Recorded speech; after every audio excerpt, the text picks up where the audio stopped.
Assalamualaikum warahmatullahi wabarakatuh. Perkenalkan, nama saya Ratna Wulandari, mahasiswi Fakultas Hukum Universitas Subang, kelas reguler.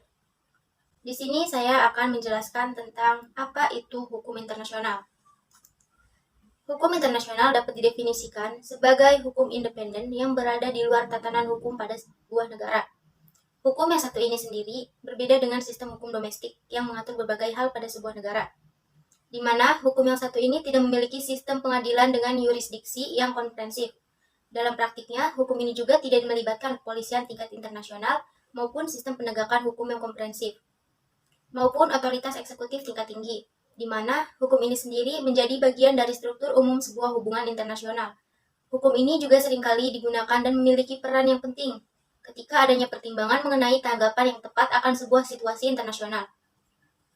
Hukum internasional yang relevan seringkali menjadi pertimbangan sebuah negara dalam mengambil sebuah keputusan, di mana pada umumnya fokus dari hukum ini sendiri cukup besar pada pelanggaran yang berhubungan dengan hubungan antar negara atau internasional, dan jarang hukum ini sendiri ditegakkan secara militer maupun sanksi ekonomi.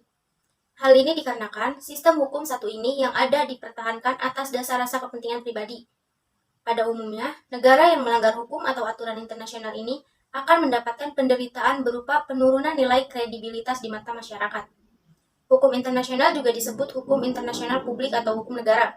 Adalah kumpulan aturan hukum, norma, dan standar yang berlaku antara negara berdaulat dan entitas lain yang secara hukum diakui sebagai aktor internasional. Istilah umum ini diciptakan oleh filsuf Inggris, Jeremy Bentham. Menurut definisi klasik Bentham, hukum internasional adalah kumpulan aturan yang mengatur hubungan antar negara. Ini adalah tanda sejauh mana hukum internasional telah berkembang, sehingga definisi asli ini menghilangkan individu dan organisasi internasional. Dua elemen paling dinamis dan vital dari hukum internasional modern. Selain itu, tidak lagi akurat untuk memandang hukum internasional sebagai kumpulan aturan. Sebaliknya, ini adalah kompleks aturan yang berkembang pesat dan berpengaruh, meskipun tidak secara langsung mengikat prinsip, praktik dan pernyataan yang digabungkan dengan struktur dan proses yang semakin canggih. Dalam arti luasnya, hukum internasional memberikan pedoman normatif kepada aktor internasional serta metode, mekanisme, dan bahasa konseptual yang umum. Hukum internasional berbeda dari barang internasional, yang terdiri dari praktik-praktik tidak mengikat secara hukum, yang diadopsi oleh negara-negara karena sopan santun. Misalnya, memberi hormat kepada bendera kapal perang asing di laut. Selain itu, studi tentang hukum internasional atau hukum internasional publik dibedakan dari bidang hukum konflik atau hukum internasional privat, yang berurusan dengan aturan hukum kota madya, sebagaimana istilah hukum domestik negara oleh pengacara internasional dari berbagai negara melibatkan unsur asing. Hukum internasional merupakan sistem hukum independen yang berada di luar tatanan hukum suatu negara tertentu.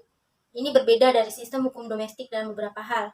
Misalnya, meskipun Majelis Umum Perserikatan Bangsa-Bangsa atau biasa disebut PBB, yang terdiri dari perwakilan sekitar 190 negara, tampak seperti badan legislatif, ia tidak memiliki kekuatan untuk mengesahkan undang-undang yang mengikat. Sebaliknya, resolusinya hanya berfungsi sebagai rekomendasi, kecuali dalam kasus-kasus tertentu dan untuk tujuan tertentu dalam sistem PBB, seperti menentukan anggaran PBB, menerima anggota baru PBB, dan dengan keterlibatan Dewan Keamanan, memilih hakim baru untuk Dewan Keamanan Internasional. Selain itu, tidak ada sistem pengadilan dengan yurisdiksi yang komprehensif dalam hukum internasional. Yurisdiksi dalam kasus-kasus kontroversial ditetapkan dengan persetujuan dari negara-negara tertentu yang terlibat. Tidak ada kepolisian internasional ataupun sistem penegakan hukum yang komprehensif, juga tidak ada otoritas eksekutif tertinggi. Selanjutnya, apa yang membedakan HI publik dengan perdata? Hukum internasional publik dibedakan dengan hukum perdata internasional dikarenakan negara dapat saja menjadi subjek HPI dan perorangan dapat saja menjadi subjek HI. Batasan yang bersifat negatif lebih tepat karena ukuran publik memang seringkali sukar dicari batas-batasnya. Dewasa ini, persoalan internasional tidak semuanya merupakan persoalan antar negara, melainkan persoalan yang menjadi tanggung jawab perseorangan, misalnya penjahat perang karena melakukan pelanggaran Konvensi Jenewa 1949. Perbedaan keduanya ada pada objek yang diaturnya, sehingga keduanya pun memiliki perbedaan yang sangat jelas. Ini cukup sekian dari saya, Ratna Wulandari. Mohon maaf bila ada kekurangan. Wassalamualaikum warahmatullahi wabarakatuh.